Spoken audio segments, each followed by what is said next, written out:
오히려 이게 쿠데타적인 발상 아닌가. 네. 적절치 못한 발언이라고 생각합니다. 말을 잘 안 들어요. 그래요? 이런 얘기를 할 필요가 없어요. 설득당하지 않으면 침묵은 오래가지 못합니다. 네. 두 분 가슴을 두근두근하게 만든 뉴스 준비해 오셨죠? 쿠데타, 민주적 통제 필요성. 두 분 다 이 주제는 경찰국 관련인 것처럼 예, 보이는데. 이게 결국은 이상민 장관이 뭐 12.12 쿠데타에 비교했거든요. 네네. 그 경찰서장 총경들 모임 50몇 명 모인 거를 가지고. 근데 뭐 총을 든 것도 아니고 우리가 쿠데타 모의하면서 뭐 몰래 못나지 이렇게 다 이렇게 중계하면서 만나지 않잖아요. 거기 예를 들어 거기서 뭐 또 윤석열 정권 타도하자든지 아니면 뭐 물러나라든지 그렇게 한 것도 아니거든요. 네. 그러니까 의견을 모으자. 의견을 모아서 경찰청장 후보자한테 전달하자 이런 거 아닙니까?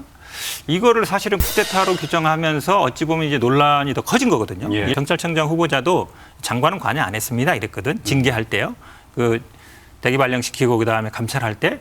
근데 지금 보면은 경찰청 후보장 별로 안 나와요. 장관이 계속 나오잖아요. 쿠데타니 뭐 굉장히 뭐 보면 사실은 그걸 누가 했는지 눈에 딱 보이잖아요. 그러니까 제가 보기에는 이게 앞으로 이제 경찰이 어떻게 흘러갈지. 왜냐하면 이상민 장관이 지금 경찰국에는 사실 수사에 대한 건 없어요. 인사만 있거든요. 네. 근데 구두상으로는 수사에도 관여할 수 있다. 수사 지휘도 할 수 있다. 그다음에 치안 업무도 지휘 할 수 있다 하고 있거든요. 그러니까 사실상 경찰의 수사에도 관여하겠다 의사를 표현하고 있어요. 그러니까 이게 어찌 보면 이제 법에도 위반되는 거고 제가 보기에는 오히려 이게 쿠데타적인 발상 아닌가 이렇게 네. 보고 있습니다. 저도 이제 그 이상민 장관의 쿠데타 발언은 적절치 못한 발언이라고 생각합니다. 그러니까 장관으로서 지금의 경찰국이라고 하는 이 굉장히 민감한 현안을 지금 다루는 주무장관이면 발언에 상당히 좀 정제된 발언들을 해야 되는데 쿠데타라는 발언을 하고 뭐 특정 세력 경찰대 발언을 하고 네. 부안해동이라는 발언하고 네. 이런 좀 거친 발언들이 나오면서 사실은 지금 본래 경찰국을 만들려고 했던 애초에 정당한 필요성들이 훼손돼 버린 거예요. 저는 그래서 그냥 다시 원점으로 돌아가서 네. 이 본래 경찰국이 있어야 될 필요성에 대해서는 초기에 6월 달에 제도 개선위에서 이제 공고를 하고 네. 그동안은 계속 경찰국을 만들어야 될 필요성에 대해서 우리가 설명을 했습니다. 그러니까 본래는 청와대에 있을 때 민정수석실에서 몰래 했던 이런 비밀 통제를 이제는 네.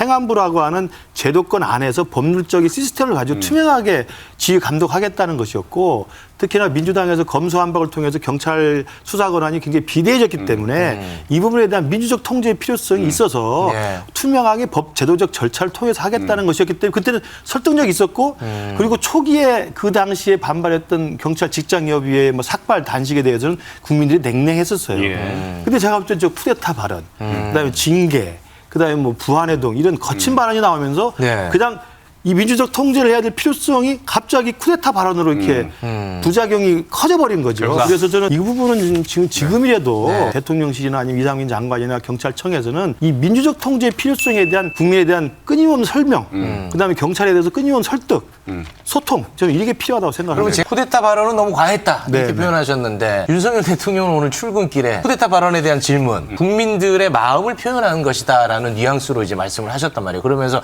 이상민 장관에게 힘을 또 실어줬어요. 그러니까 국민들의 우려를 나타낸 것이다 네. 이렇게 이야기를 한 것이고요. 그러니까 쿠데타라는 발언하고 일단은 일선의 경찰 공무원들이 이제 집단으로 모여서 집단 행동을 한 건 사실이지 않습니까? 네. 그리고 이게 이제 다른 것과 달리 최고의 지휘관인 경찰청장이 해산하라고 명령을 했음에도 불구하고 네. 그게 불응했다는 면에서 네. 집단 행동이 국민들에게 우려를 나타낸다.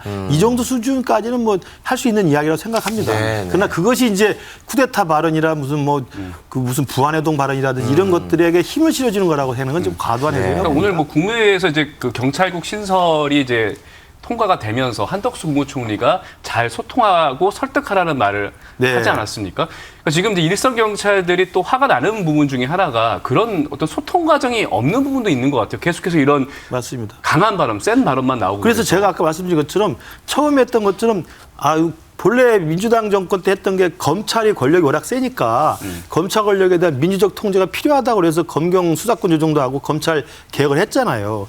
근데 그 반대로 이제 권한이 비대해진 경찰에 대해서도 그러면 선출될 권력의 민주적 통제 필요성을 설명하면 납득이 됩니다. 네. 그래서 이 부분에 대한 설득을 쉬지 않고 국민에게도 하고 경찰 조직에도 하고 그다음에 야당에게도 해줘야 되는 거죠. 저는 그런 의미에서 한덕수 총리가 다시 원점으로 돌아가서 민주적 통제라고 하는 이 불가피성과 필요성과 정당성에 대해서 설명하는 것이 맞지. 네. 이걸 마치 무슨 강제 진압을 하든지 아니면 쿠데타 세력을 무슨 이렇게 진압하는 듯한 식으로 이야기를 하면 사실은 그 진압의 기세에 눌려서 침묵을 하지만 설득당하지 않으면 침묵은 오래가지 못합니다. 네. 그래서 그런 부분에서는 좀 장기적으로 네. 설득의 작업을 포기해서 안 된다고 그래서 봅니다. 이거 어떻게 정리해야 됩니까? 그럼 뭐 제가 하겠습니까? 네. 정리는 사실 쉽지 않아 보여요. 왜냐하면 네.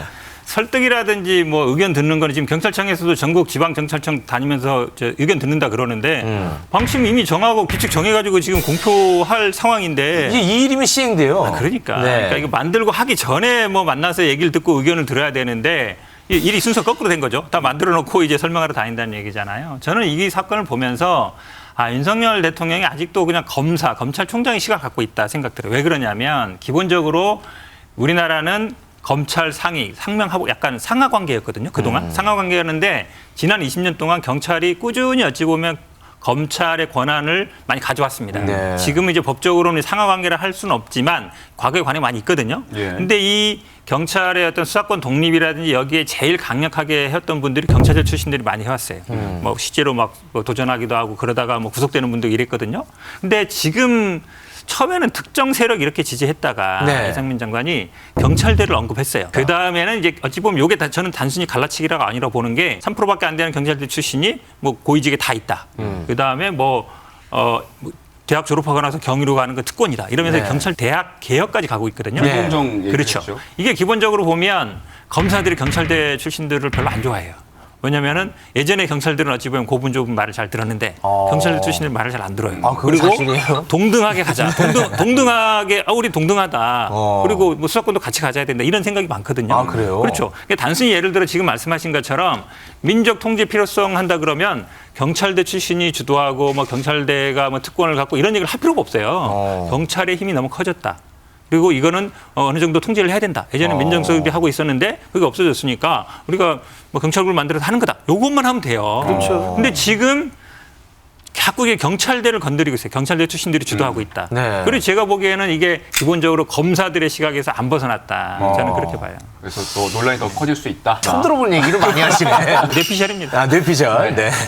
공수처가 설립된 지 1년 지났지만 공수처의 사건 위촉 결정에 따른 수사 지연, 부실 수사 등 책임 있는 수사가 이루어지지 않고 오히려 국가 전체의 부패 범죄 대응이 약화되고 있습니다. 이에 공수처의 우선적 수사권 문제를 개선하도록 법무청에서 노력하겠습니다.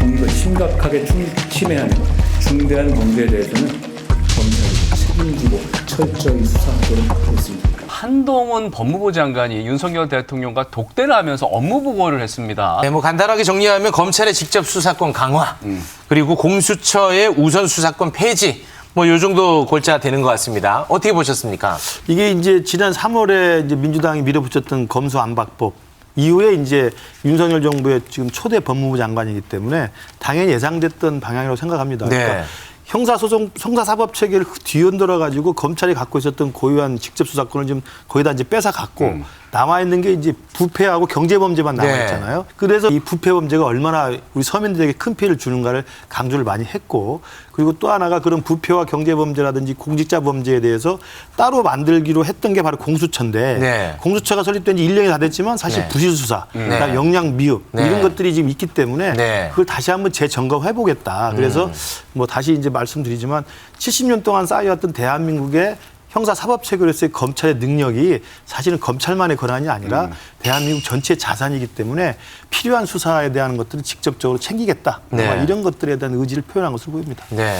저는 뭐 시행령 정부 시즌 3를 하겠다 이걸로 보여요. 시즌 1은 뭐였냐면 이제 법무부가 인사 검증하는 거. 이것도 이제 법무부 권한 아닌데 시행령으로 한 거잖아요. 네. 두 번째는 뭐였냐면 지금 행안부 경찰국 만드는 거. 이것도 시행령으로 하고 시행령. 있거든요. 네. 이 세 번째도 이제 검찰을 이걸 시행령으로 하겠다는 거예요. 왜냐하면 법상으로는 두 개밖에 없는데 그거를 이제 대통령령이나 이걸로 범위를 확대하겠다는 거죠. 되게 많이 확대해서 실제 수사할 수 있는 걸 많이 늘리겠다는 겁니다.